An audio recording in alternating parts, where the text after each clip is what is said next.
I wish. But as you can see, it's one of the benefits of our lovely building is that we can switch furniture around. Anyway, you're all very welcome back to the penultimate session of the conference. And in a way, this is a really important session. Not that any of the others weren't. They were all, in their own way, very valuable, I think, and very informative. But in a way, it's a chance for us as a community to think about our learning over the last 2 days and what's coming to the forefront. So we have a selection of 6 questions, and I'm going to go through the format in a moment. I just want to introduce you to our panel of experts, starting with Suzanne Connolly, who's Director of Children's Services in Barnardo's.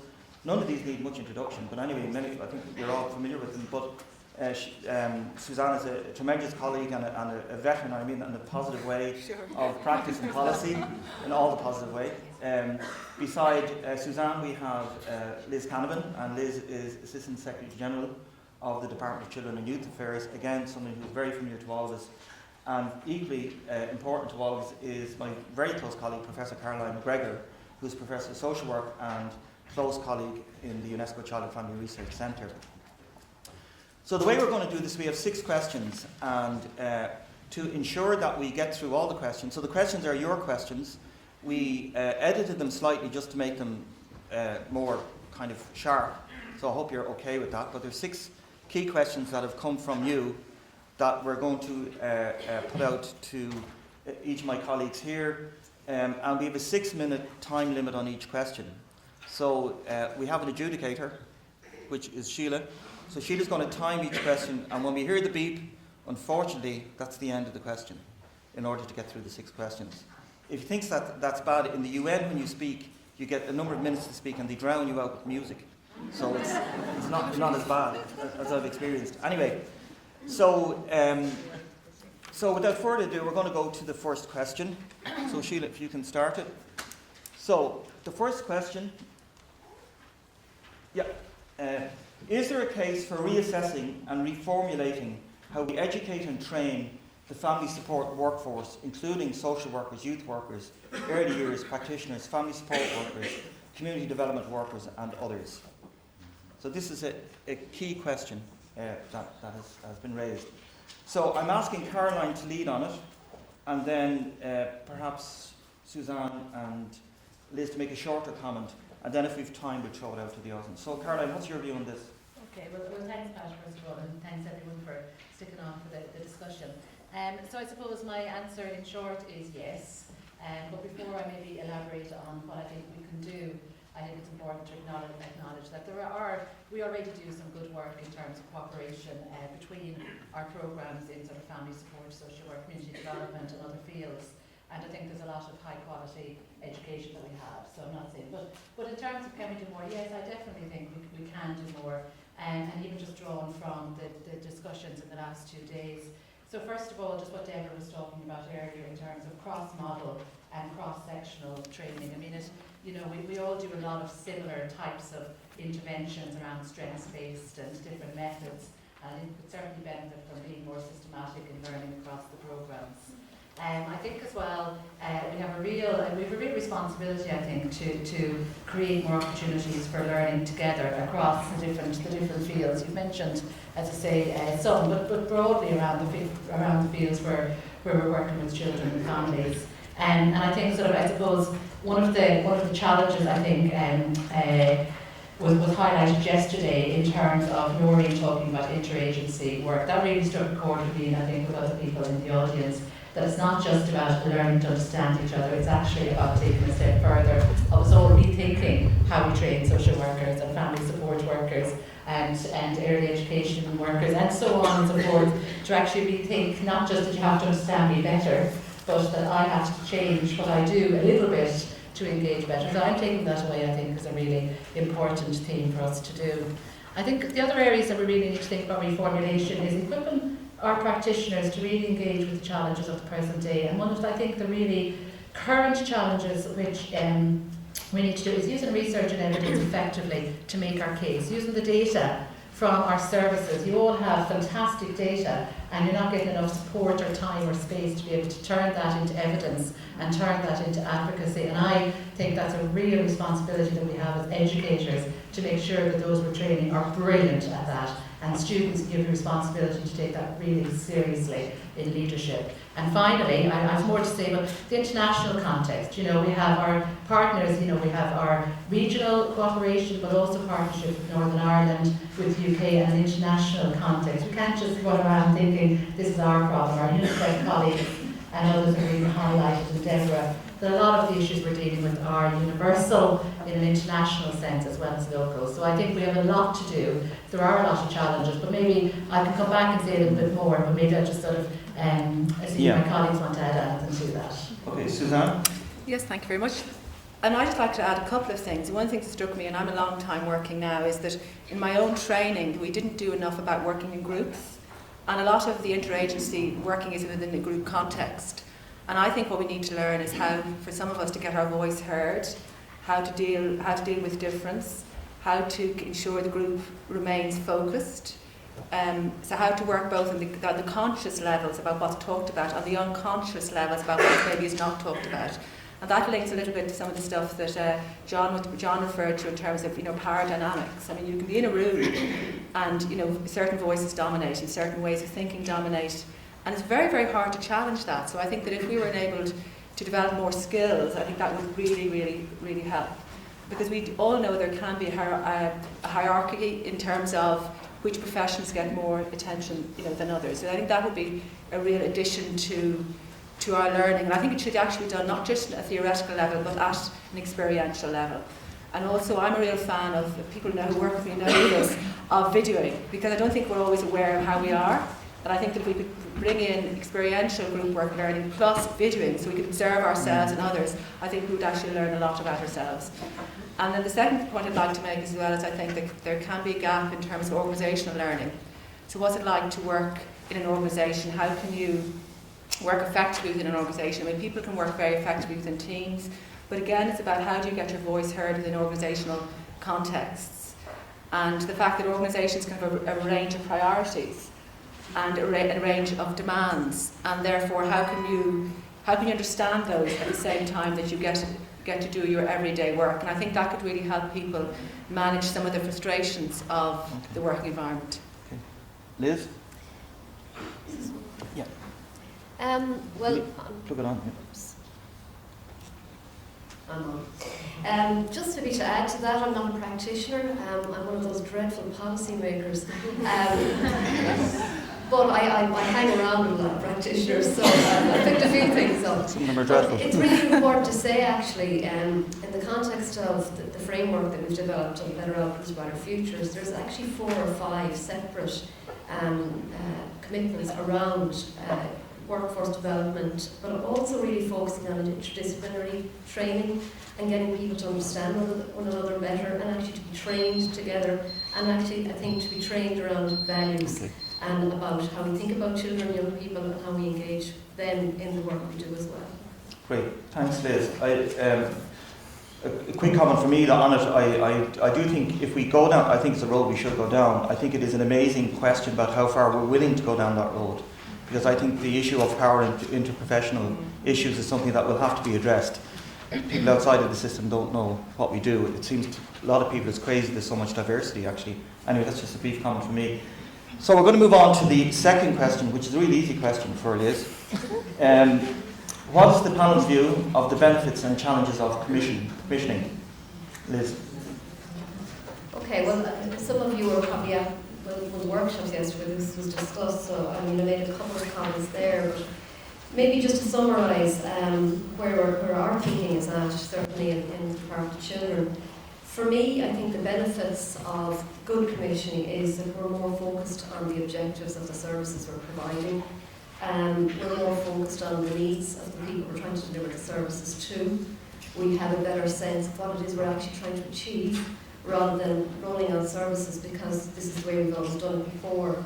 I think we have a much better opportunity to be reflective if we're doing good commissioning, because as part of that we should be looking at understanding, are we achieving the outcomes, getting the data to reinforce or help us to tweak or change the way we're delivering services.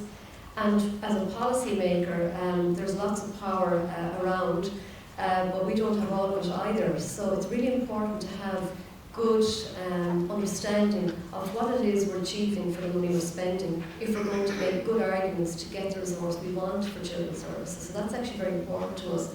So they're the benefits, they're the potential benefits, but I think there is a but, and there are certainly challenges.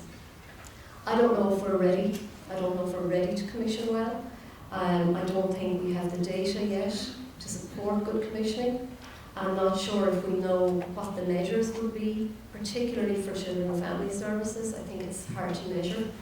I think there's a risk, and I know I heard it yesterday in this room, and I'm very attuned to it. It's seen that this is just a cost-cutting exercise. From our point of view, in our department, it certainly isn't. What we need to avoid is oversimplifying, because it has to be quite sophisticated in terms of assuming we can measure and attribute what we're doing as actually achieving outcomes. There's a huge chain of actions, interactions, and some of the speakers talked about, well, even as a parent, if it was you that made a big difference, or is it all these other people? So we need to really be careful about it. We can't put all the risk out to providers. That doesn't make sense to me as a good policy maker, that we would put all the risk out there. It's just going to change too much. And the other concern for me is that in certain areas, and children's services is one of them and not the only one, we have a huge reliance on community and voluntary providers. They have done an awful lot of the innovation. So how do we keep that alive in a commissioned context? So they're the things we have to, I think, be careful about. So I think we need to make haste slowly, but I do think it's worth doing. And there are hard conversations that we need to have, we should have, and we need to apply the same standards to the services that we provide directly ourselves as we do to those we're commissioning. Okay, I'm conscious that nobody from the audience has had a chance to talk. Does somebody want to do a quick response to what they heard from Liz? If not, I'll hand over. Oh, great. Okay, we have I feel like I'm in an auction. Sorry, no microphone. This lady over here, yeah. And if you could be brief, because you're being timed. Very brief. Anyone who knows me knows I'm very brief. First thing I'd like to say just is around data collection. Somebody talked about how to collect data. I think we need to look at more innovative ways to collect data, and using maybe micro narratives, apps, things that we can collect real-time data from people. I don't hear a lot around tools and methods for that. And I think a big discussion needs to be had around how do we use really innovative data collection models so that providers aren't going to be burdened with that. And that's really important, and that we spread it around. That's my first point. I leave it at that actually, because I think that's the most valid one for the people here, because I do think they worry, how do we collect the data? Very good. Thank you. Anybody else want to make a very quick comment? Okay, just behind, yeah. Hi, I'm Sarah Delaney, Reassessing Youth Officer for the South East. I was just in one of the workshops yesterday where it was the Daughters of Charity, Bernardas, and the social work team, and it was just the question with doing reassessing and training youth workers and things like that. And they seemed to have a really good model where they were actually working together, and I know they only had 20 minutes, but I was really interested in the presentation. I'm just wondering why that's not been done all across the country, where TUSLA and the community workers and the people on the ground working with the young people who are really seeing what's going on and that they know the real issues, why it's only been done in some parts of the country and why they aren't communicating with each other and that this isn't being rolled out through the whole country, because it definitely is a way to go forward, and it seems to be happening in different pockets of the country, but not across the board nationally. Yeah. I'm just wondering why it isn't been looked at. So that's a good question on standardisation. Are we still okay for time? That's an amazing 6 minutes. Suzanne? I'll say a quick thing. I think Liz has articulated very well, the benefits. I suppose I'm a bit concerned about it being output driven. That's my main concern, because I think, so I'd be interested in any comments people might have in relation to that. So because it'll come down to figures and numbers and quantity. And I think that would be quite regressive. And I do think data is very important, but it really needs to capture outcomes as well, and to recognise some families need a lot more time than others. And that's reflect on figures. That's true. Okay, good. Okay, I'm going to say, there we go, that's perfect. I'm getting preoccupied with watch blocking, yeah. It's kind of scary. Anyway, we're going to move on to the third question. which is one of certainly of interest to us here in this building. How can practitioners be supported to engage and promote reflective practice in their daily practice? So this is about reflective practice, and it's something that's near to the heart of Bernardo's. So, Suzanne? Thank you. I think the first thing I'd like to say is that organisations in which staff work, they need to be committed to being needs-led and outcome-focused, and that means that we're clear about what needs our services are addressing and what outcomes we hope to achieve, and that we have an approach of planning our work, doing our work, and then reviewing it. And I think as well as building on the practice on the ground, the day-to-day practice, we also need to be informed by research, but the research needs to be very accessible. So I'm a real fan of one-pagers because people don't have the time to read tomes. I would see supervision as a key mechanism for supporting people in their practice, and I think it needs to be a regular and it needs to be a protected space, and where staff can talk about what's working well and why it's working well, but also what's not working well and why, explore what that might be about. I think it's really important that staff are given emotional support and are given the capacity to also to talk about some of the impact of the work, because if people are feeling quite burdened, quite anxious, even a bit overwhelmed when you're dealing with a lot of adversity, then people aren't going to be able to think and they're not going to be able to reflect. And keeping supervision as a priority will enable that space to provide that type of support. I think it's also important that we promote team learning and that people never work in isolation, and that workers can always come back and check something out with a colleague, either in their own organisation or in another organisation, in the context of really good interagency working. So you ring somebody in another voluntary organisation, if you're Bernardo's or PUSLA or it's mental health services, and we need to be accessible to each other. So we have a shared sense of responsibility for really good reflective practice. And the last thing I would say is that organisations need to promote a learning culture, and those of us in management and leadership positions need to model that. So we're able to say, listen, I don't know, I'm learning, this is what I thought about, this is where I could have done something differently, and I could have maybe improved upon my own practice in a particular area, because that makes it then a safe space for staff to learn. And we also need to have a capacity for dealing with uncertainty, for saying that we don't know, and that the accountability is at all levels, and that we get away from a blaming approach that can happen sometimes in relation to auditing, monitoring, to that shared learning space. Caroline, do you want to make a comment on it? Yeah, sure, thanks. I suppose just to build on what Suzanne is saying, I think we talk about reflective practice and it's really, really important, but I think we have to move from sort of just talk about it in a general sense to also be very specific about what we're reflecting on and the boundaries around which we're reflecting. So, for example, I think it would be very helpful if we could even take questions from the questions that have been posed today, like in John's presentation on questions about power, or sort of reflective tools. I think maybe we could do more to develop triggers to help to reflect on different elements, like reflecting on our power, or reflecting on resources, or reflecting on people, rather than just trying to grapple with it as a general sort of term. And then I would also just sort of support the point, and it's the universities and the research centres and students and practitioners, we all have a responsibility, probably the universities a lead, to make sure that we're getting knowledge out there in a way that's accessible. I think we've work to do, that not everybody can sit and read 3 articles if that's not what your day-to-day job is. So I'm really committed, and I think the centre does a lot of really good work in that way. I think really committed to us finding ways to increasingly make knowledge accessible, because I do think you have to reflect around a set of parameters. Reflecting without a knowledge base is just running around in your own head without, sorry. But you do need those parameters. Thanks, so I think that's a really important part of it. I'm just going to use the opportunity, because we have a doctoral fellow here who's a practitioner, Liam White, who's suffering from the stresses of his PhD very shortly. But his PhD is on reflective practice. Liam, could you give us a brief comment on just what's come up for you in your study? Not your full thesis, we don't know. Thanks for putting me on the spot. Well, just very, very briefly, my findings would suggest that there's certainly a gap in training, and people need to be trained in how to reflect. Reflection in itself is no use, also unless it results in some sort of change. I think people need to be supported, and it isn't happening in supervision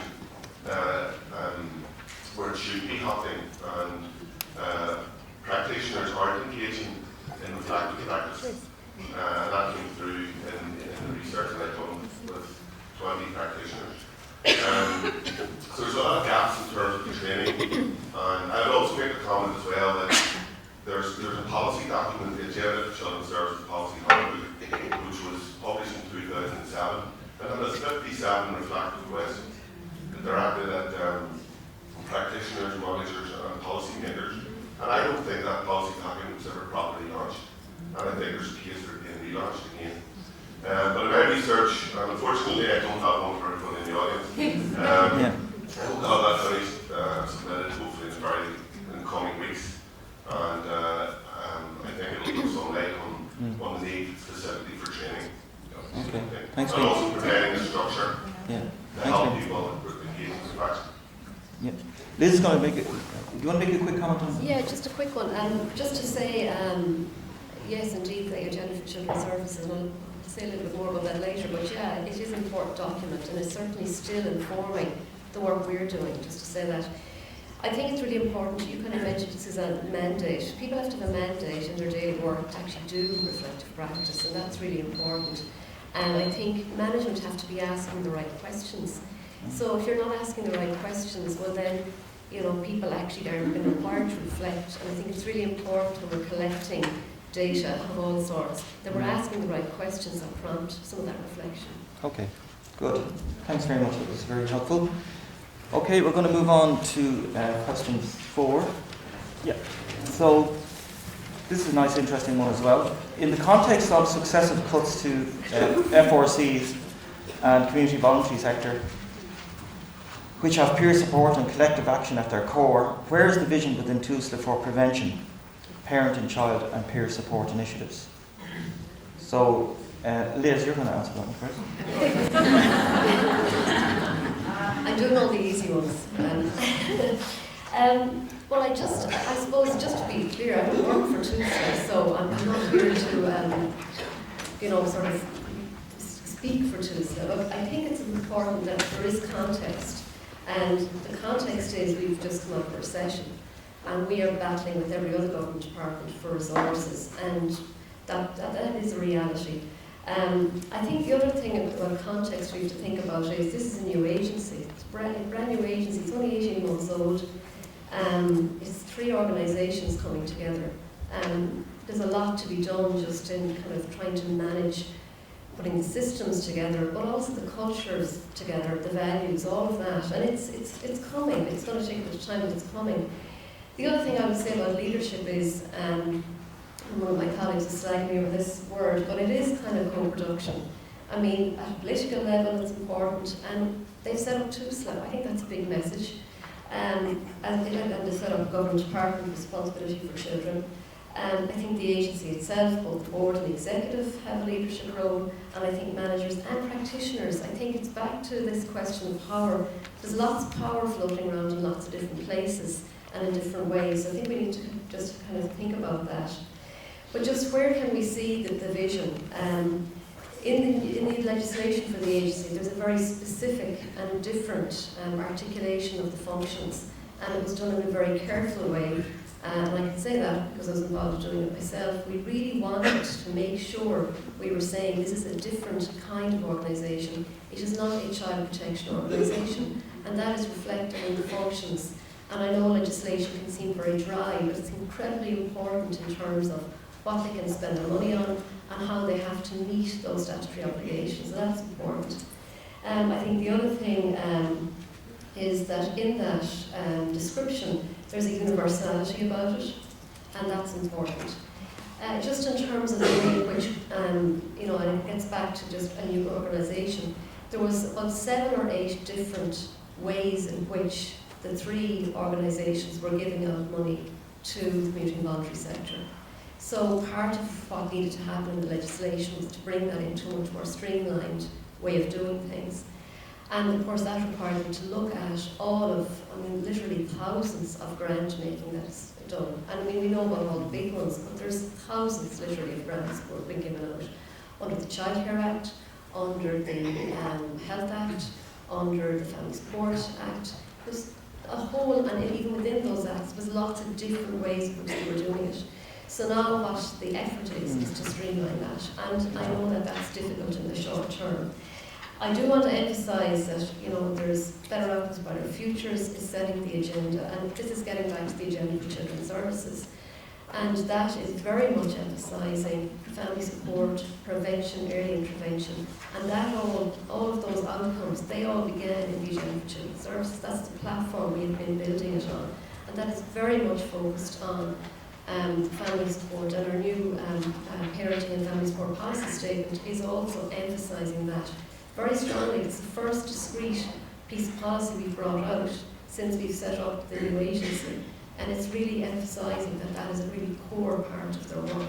Okay. So, I'm going to throw it open to anybody want to make a comment on what they heard from Liz, or a comment on the question or a view. Anybody? Yeah, sorry.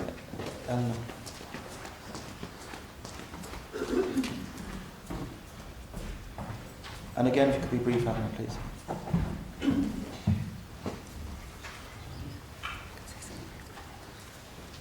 Yeah, it's interesting looking at question 4 coming after the question about reflective practice. I suppose, as we, in theory anyway, emerge from the recession, probably space needs to be created to reflect on how different sectors were impacted and how different sectors are going to recover and what strategies need to be put in place. And I've had different experiences of the kinds of power that come with resources. And whilst it isn't the only source of power, and it's a very temporary source of power, it's certainly a source of power. Okay. So it's just about probably acknowledging that for me, the legislative guidance. Okay, thanks, Anna. Suzanne, you want to make a quick comment? Yeah, I want to make a quick point. Firstly, to say that to reassure you that I know there are people on the board of TUSLA who are really committed to prevention, early interventions, to say that. Second thing I think is that those of you who are very passionate about your work, which most of us are, some of us aren't as good at promoting or articulating our work as well as we could be. So I would suggest that if you're very clear about the outcomes that are being met through your work, write those down and then give those the powers that be. And the third thing is the children and young people's voices are going to be really important, and parent voices. So I'd use that. I'd use the existing documentation to promote your case. But the thing is, everything won't be funded, and that's the really tough situation we're in at the moment. But people do have power to do things, just say that. Thanks, Suzanne. That's perfect timing. I'm really impressed by this. Anyway, Very quickly. no, yes, really quickly. You're very quick. Yeah, very quick. Just important to note that you know that the whole implementation of the parenting prevention and family support programme is being evaluated, and that evaluation is being carried out. So it's really important in terms of the engagement with that. We're asking the right questions and capturing this kind of data. So just to note that there's an opportunity right now for us to capture that in a very systematic way. Okay, thanks. Thanks, Caroline. So we're moving on to question 5. Is the strategy of cash benefits to parents something that should be considered as fitting within family support policy? Caroline, it's back to you on this one. Okay, thanks, Pat. Well, now I think I've got the hardest question. And to be honest, in some way our UNICEF colleagues have very much helped us with this question during the last 2 days, and I think their position on it is very well informed. In terms of that, maybe ideally it's not an either or, it's a matter of a mixture of both. And very happy to say that we do have, we will be working in partnership with UNICEF in the centre, and hopefully have opportunities to maybe develop work in that going forward. But I suppose just a few general points without feeling I really don't know the answer in a sense. But I think what's important is, first of all, when we're learning the international context, which has been so important, think of Maslow's hierarchy of needs. If people don't have food and shelter and basic education, how on God's earth are they meant to engage in any other sort of supportive work? So of course people need basic income and minimum income in whatever context to be able to engage in society at the most basic level. So that's number one. 2, thinking about Ireland, we do have cash benefits by comparison when we look at it in a global context. But when we look at the UNICEF figures and look at the impact of the recession and the increase in child poverty and the lack of sufficient attention to that, I think we have to be thinking about the impact. Think of all your families and think about the percentage who are seriously impacted by resource, by sheer lack of basic necessities for their children and for themselves. So, I think we do have to pay really strong attention to the material and practical help. I think we're sort of, we need to give emotional and therapeutic, but we do need to give material and practical help to families. And I meant to ask one of my family support colleagues, I don't know the answer to this, in terms of how much opportunity is there these days to actually be able to kind of in a more discretionary way help people materially through the resource centres and so on. I remember in the past we often would have a fund to be able to have discretionary payments to help somebody to pay the 3 buses to go to the clinic or to and so on. And there's something about how we support people in a material way and what we expect from them when they don't have that material support, you know. But my colleagues probably have something to add, but it's a mix, but I do think we all have a shared responsibility to address the socio-economic impact on families at the moment. Thanks, Caroline. Suzanne, do you want to comment on that? I don't actually. I think that it's all been said, pretty much. That's what I love. Anybody? Okay, great. We've somebody up here. If you were on mileage, you'd make a fortune. Somebody way up at the top there. And again, if you could be brief, please, it'd be great. Yeah.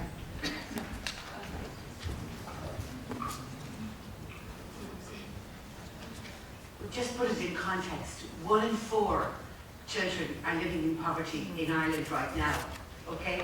So the question, the answer to your question is, no, there is no fund anymore. It used to be there, it's not there anymore. There's money for nothing now. But I should just say, based on the whole strategy around, discretionary payments and stuff like that, it's very important that families living in poverty keep their dignity, that they aren't, it is a right to be able to live, and access services and access whatever you need, food, education, etc. And it's a right that we haven't prioritised in the policies that we make for people. And just one other last thing around Liz and her role, and I am, and your colleagues as well. I am certain that your the way Better Outcomes for Better Futures is a fantastic document, and if we can get the outcomes based on that, we will be world renowned within the. Unfortunately, you can write the policy, but it's the people who are implementing it that make the difference at the end of the day. And that's a real struggle for all of us right now. Okay, thank you very much. I think there is a key issue between outcomes and the issue of coping. And we've heard coping in different forms. And I think you cannot talk about outcomes without marrying that with coping, which is something that Noreen said yesterday. I think the issues of coping, people are struggling to get to next week. So we need to be real, and I have a sister in Church Street who runs a daycare centre. She's dealing now with 1,600 people a day getting dry food. It was 200 3 years ago, so it's very real. So I accept that. Great, we're on to our last question, and this one is for Suzanne. So how should we approach achieving a balance between evidence-based programmes and direct relationship-focused practice in designing and planning our services? Another easy question for Suzanne. Okay, I'd like to begin by saying that evidence-based programmes, they obviously have a key role to play. They're a key contributor to delivering effectiveness outcomes for children and families, because they come with a clearly articulated theory of change, they have a strong theoretical framework, they're well evaluated, they've been shown to work. However, no programme can work without effective relationships with parents and children. That's just a given. And sometimes I think some of the evidence-based programmes have assumed that. And they've also assumed an enabling context, when in fact a lot of work needs to go into ensuring enabling context. And also to developing an effective relationship with parents and children to the extent that they're able to go to the evidence-based programme, particularly if their family is struggling with a lot of issues in their lives. So I think that's a very important point to make. The other thing I think is really important is that we should always listen to the feedback from parents and children in relation to what works for them. And that evidence-based programmes need to be open to evolving and changing all the time. And one of the things that I think is really important is, and it's something, a point that Deborah made, is that we need to know when programmes don't work as well, and for who they don't work for. And sometimes programme developers pay most attention to saying when it works, and they don't say a lot about who doesn't work for. And I think, to me, in terms of authenticity and integrity, that's really, really important, and really important to contribute to debate. I think the other thing that I'd like to say is that, and it's been said several times for everybody, is that we work through relationships. We'll be effective through relationships. We'll be ineffective to the extent that our relationships aren't dealing with the things that we need to deal with, particularly the difficult things that need to be said. And I think in terms of what we're facing now, we're talking about implementation, we're talking about the really exciting rollout of MEHEL. That will work to the extent that we're prepared to work with each other. We know that. To the extent to which we're prepared to share our skills, our expertise, also to say that we don't know, which is part of an effective relationship, that we're prepared to be generous in these time demanding phase that we're in the moment. The fact that we've come here, I think, is really important in terms of our commitment. There's a lot of other things that we could be doing. So in fact, I would put the relationship as the key thing, and out of which other things can develop and be effective to the extent the relationship is effective. Thank you. Liz or Caroline, brief comment? I guess just to say we've gone through our own phase of commissioning evidence-based programs. We've had RCTs. We've had an awful lot of evidence coming back at us now. And the question for us is, where does this bring us in terms of policy? Can we afford to run a really expensive program that works really well in one really small place because people had loads of investment, loads of staff?